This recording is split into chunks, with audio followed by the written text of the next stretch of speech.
Yesterday, in the rhythm of daily worship, the item for prayer was to pray for God's people in Iran.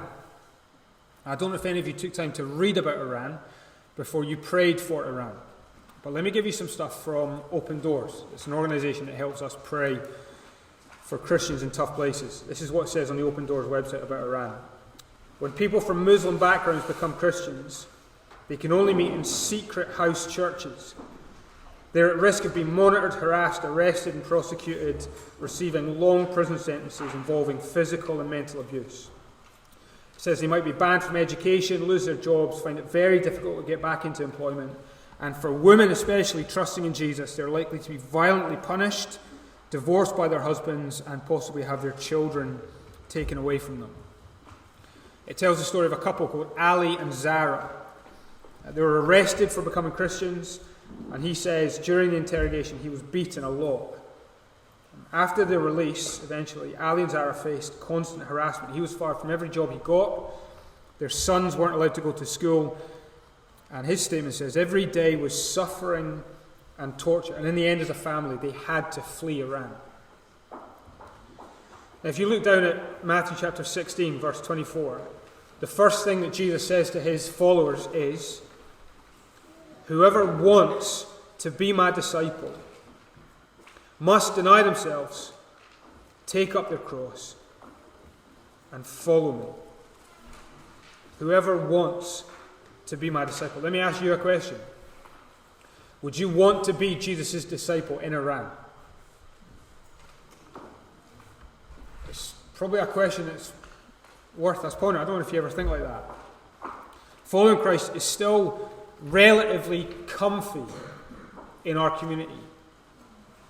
But what if the territory that you lived in meant that following Jesus got you tortured? Is your love for Jesus big enough to help you live for Jesus in Iran? Is your faith in Jesus great enough for you to follow Jesus in Iran? If you did daily worship yesterday, the kind of rhythm went from praying for Iran into singing. And the song yesterday was Jesus Strong and Kind. And if you watch the video's from City of Light that meet in St. Paul's Church, is that right? St. Paul's Church in Sydney. And the video's beautiful. And I felt a little bit of a jar in that moment, going from praying for Iran to watching that, because I was watching the City of Light thing going, I'd love to go to St. Paul's in Sydney. I'd love to sing with City of Light. But then, having prayed for Iran, you go, would I be courageous enough to belt out Jesus Strong and Kind in a secret house church in Iran? I don't know. Let me answer that question for us using some language from last week. Last week, Jesus said to Peter, you do not have in mind the concerns of God, but merely human concerns. If we only have in mind human concerns, you would never sing that song in Iran. Let me put it slightly more provocatively. If we only have in mind the things of God, my guess is I would convert to Islam if I lived in Iran. If it meant that life was easier and things like education and employment were more readily accessible, I reckon I would become a Muslim. Wouldn't you? If you only had in mind human concerns and you were living in a place like that.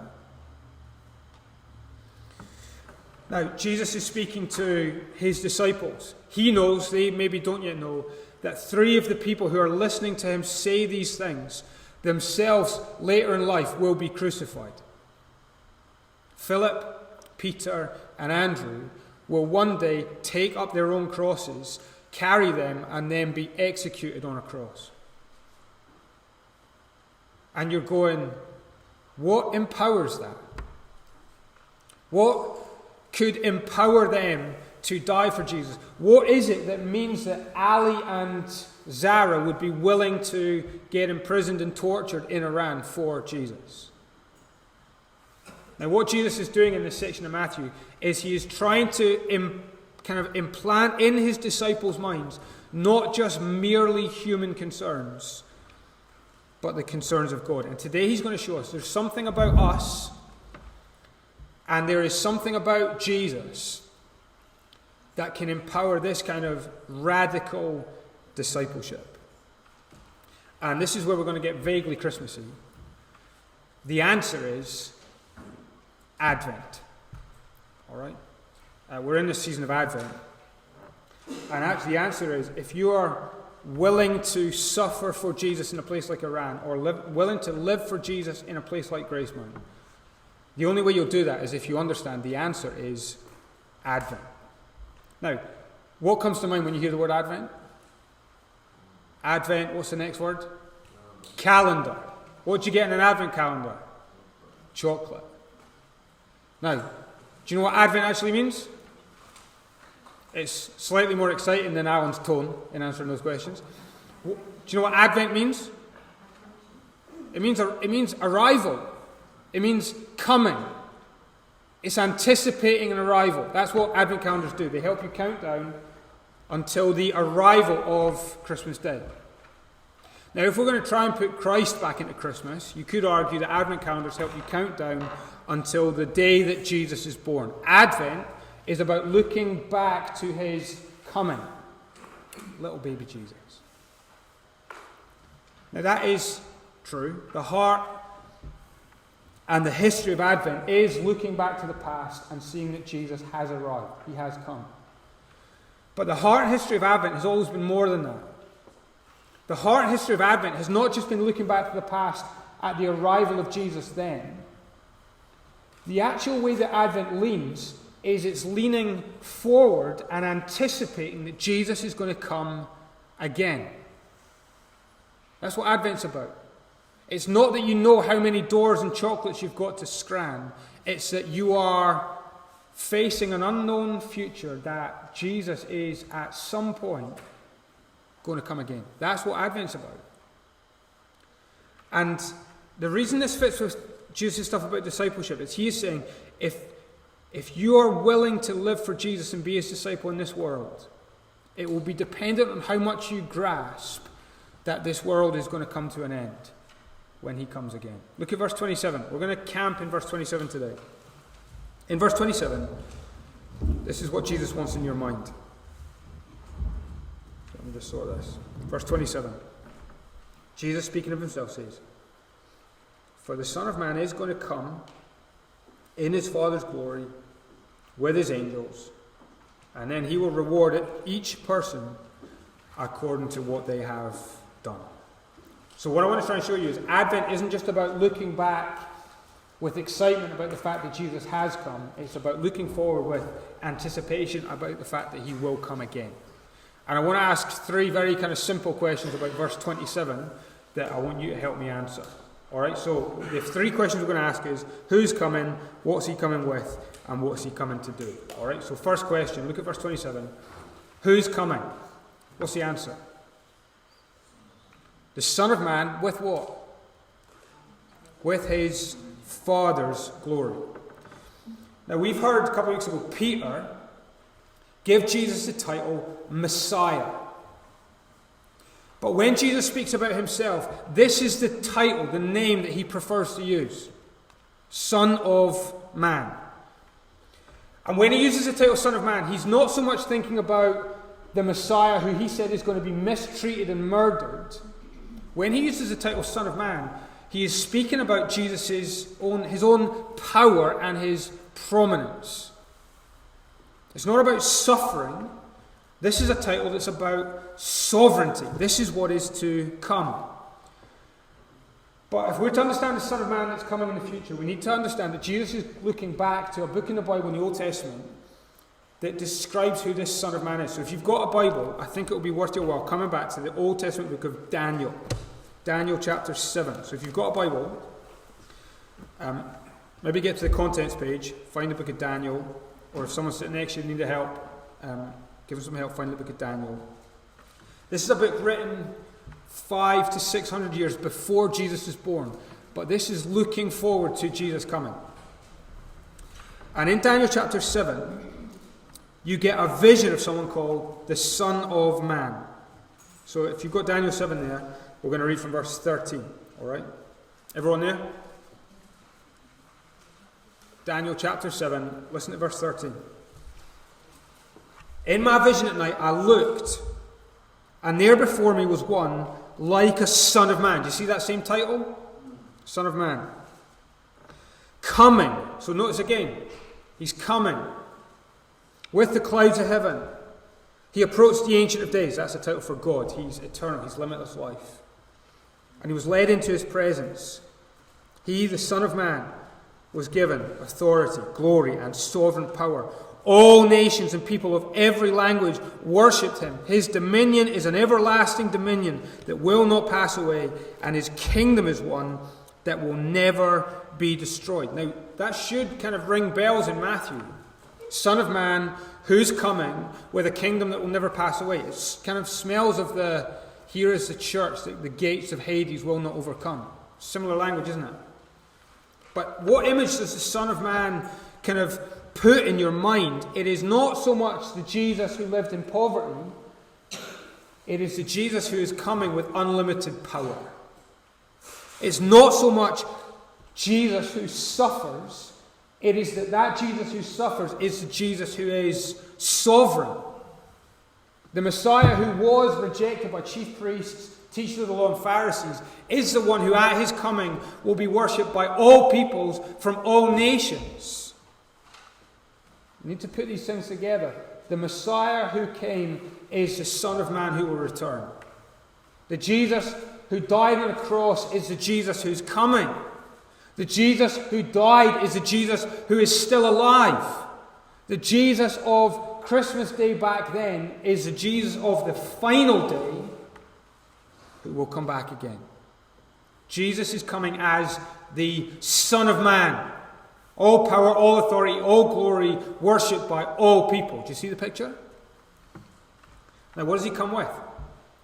Who's coming? The Son of Man with his Father's glory. If you've still got Daniel open, look back just a little bit before to Daniel chapter 7, verse 9. And having seen a kind of vision of the Son of Man, Jesus, we now get a picture of kind of God the Father. Verse 9. As I looked, thrones were set in place, and the Ancient of Days took his seat. His clothing was white as snow. The hair of his head was white like wool. His throne was flaming with fire, and its wheels were all ablaze. A river of fire was flowing, coming out from before him. Thousands upon thousands attended him. 10,000 times 10,000 stood before him, and the court was seated, and the books were opened. See this big picture of God. Jesus is coming as the Son of Man who shares that glory. Now, see, going back to daily worship, if you've been reading Revelation this week, was it Wednesday or Thursday, we read Revelation chapter 1.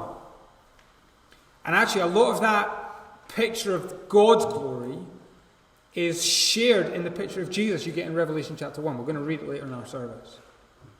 Hair white like wool. Flaming fire.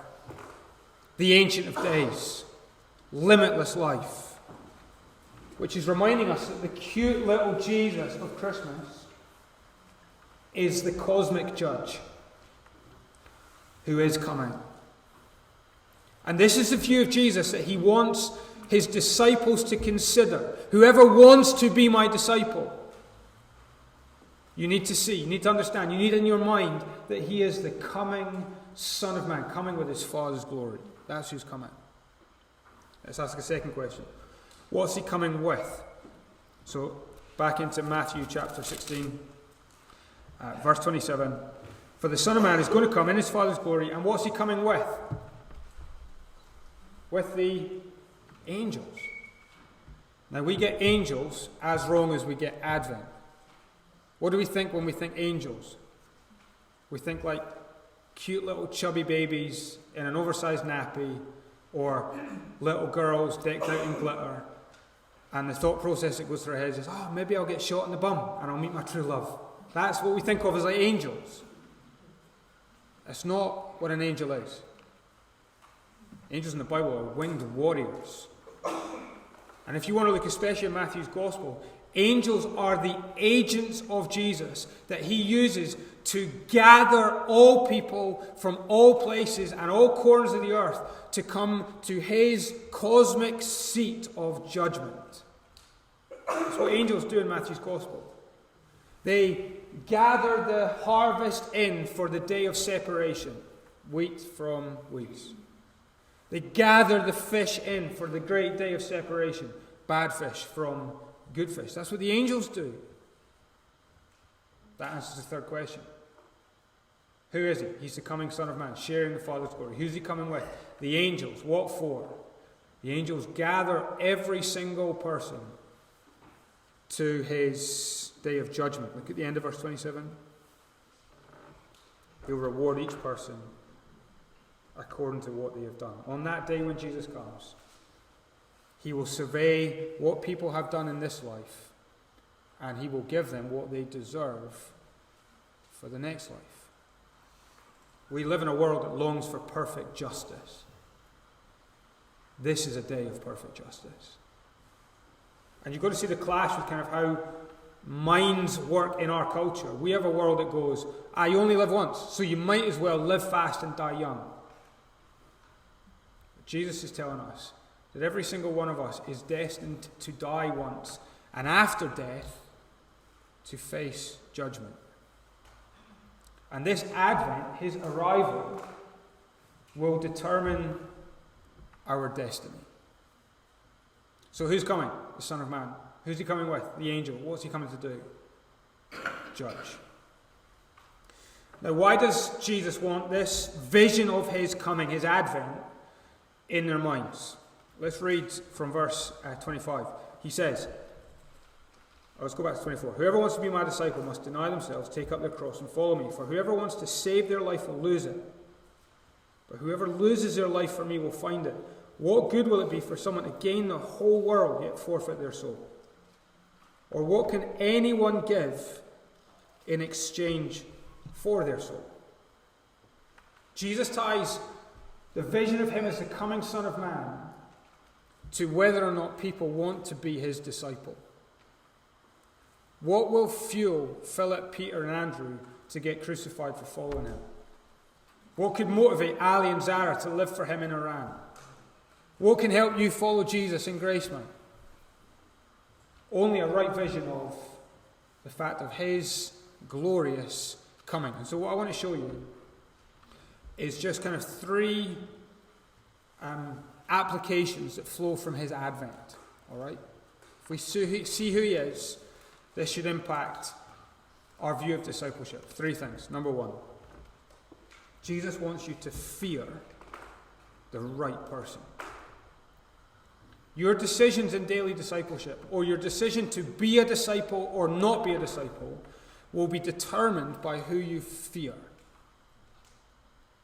So, for example, if Mark asked me to do one thing, and Josh Hamilton asked me to do another thing, I would do what Mark said, because I fear him more. Do you get that? Your decisions are based on who you fear. No offense, Josh. Mark's quite scary. But if you think Jesus is just a crucified man, you won't be his disciple, especially if it means suffering. But if you believe Jesus is the coming Son of Man, you will be his disciple, even if it means suffering. The other big chapter in Matthew's Gospel that's about discipleship is chapter 10. And one of the things Jesus said to his boys then was, don't be afraid of those who can kill the body, but cannot kill the soul. Rather, be afraid of the one who can destroy both soul and body in hell. Who do you fear? And this book promised that Jesus would be the Messiah who would come and die, and he did. And this book promised and predicted that he would be the Messiah who would rise, and he did. And this book promised that he will come again as the risen Son of Man, and he will. He will judge the world. And you need to make your decisions on discipleship based on who he is, not based on who other people are. Oh, but my mum, or but the scheme, or but my partner, Or, but they could arrest me. Or, but they could kill me. But the Son of Man is coming. Fear him. Don't fear them. Do you get the point? Jesus wants you to fear the right person. Second one, Jesus wants you to value the right thing. So your decisions in discipleship, or your decision to be or not be a disciple, will be based on what you value. There's a lot of people who hear the call to be Jesus' disciple, deny yourself, take up your cross and follow me. And they decide not to because they know it will make their earthly life harder. And it will. But the person who rejects Jesus because it will make their earthly life harder is undervaluing the impact that that decision will have on their eternity. You mustn't just make your decision on Jesus based on your earthly safety, but based on your eternal soul. And not to follow Jesus may mean that you are earthly safe, but that will be followed by eternal suffering. Whereas even if following Jesus means that you may have earthly suffering, it will be followed by eternal glory. This is where we need to get the mind of God into our human minds. What Jesus is saying is you are actually safer when you are suffering for Jesus than when you're protecting your own safety by disowning him. Think of Peter. He's here listening to Jesus. Peter was actually safer when he was being crucified than when he was trying to protect his own safety by denying Jesus 3 times. Did you get that? Peter is safer dying for Jesus than denying Jesus. So the Muslim in Iran who is educated and employed is actually in a far more perilous position than the Christian in prison in Iran who's being beaten and tortured. You need to value the right thing. The non-Christian lawyer sitting comfortably in their mansion in Morningside with a Mercedes in the drive is in a more dangerous position than the person from a scheme who is getting slagged and rejected by their family for following Jesus. You need to value the right thing. But my life could be easier. But I could be in better employment. But I could be earning more money. But I could have a more enjoyable life. But the Son of Man is coming. You need to value what lasts forever, not for what will soon be gone. The words of Jesus. What good is it for you to gain the whole world if you forfeit your soul? What do you value? It's striking, isn't it? People value worldly things, but they're not bringing them much value. We sat with the Rise boys on, when was that, Friday night? One of them sat the whole time, headphones in, scrolling his phone. What is his phone? It is a world of entertainment at his fingertips. There's nothing he couldn't look at that he couldn't, everything is here. Do you know what his face was like the whole time? Dour as anything. We've got everything. But we're not satisfied with anything. Your soul was built for more. Your soul was built for eternity. Don't try and gain the world. It's better to follow Christ. Last thing. Jesus says you must make the right exchanges. So fear the right person, value the right things, make the right exchanges. Verse 26 is the sharp end of Advent. Look at verse 26 again. The question at the end. What can anyone give in exchange for their soul? You thought about that? What can you give in exchange for your soul? Elders on Thursday, Kenny Slow and I were chatting about the reality that each of us will die. Our elders' meetings are sometimes sunnier than that, but that's how we started Thursday. And it is the reality that one day we will all stand before the judgment seat of Jesus, and on that day, the just thing for him to do was to say, here is hell for what you have done. In that moment, what can I give in exchange for my soul? Nothing. Our only hope on that day is that what we cannot give to God, he gives to us. That in Jesus, he saves my life, and in exchange, he suffers death. He saves me, and in exchange, he loses. He gives me his reward, and in exchange, he takes my retribution. If you're here and you're not a Christian, you must savor the sweetness of that exchange before you taste the bitterness of death. You must. We could say he is, Jesus, strong and kind. He is strong. He's the coming Son of Man. But he is kind. So kind that when you deserve to be treated according to what you have done, instead he treats you in accordance with what he has done. He's the only one who can give anything in exchange for your soul. If he's not the Son of Man, you shouldn't be his disciple, but he is. If he is, you must. But if you're here today and you are his disciple, you do value eternity, you do fear him, then his eventual coming is what helps you count and consider the earthly costs. It is going to be costly to follow Jesus in this world.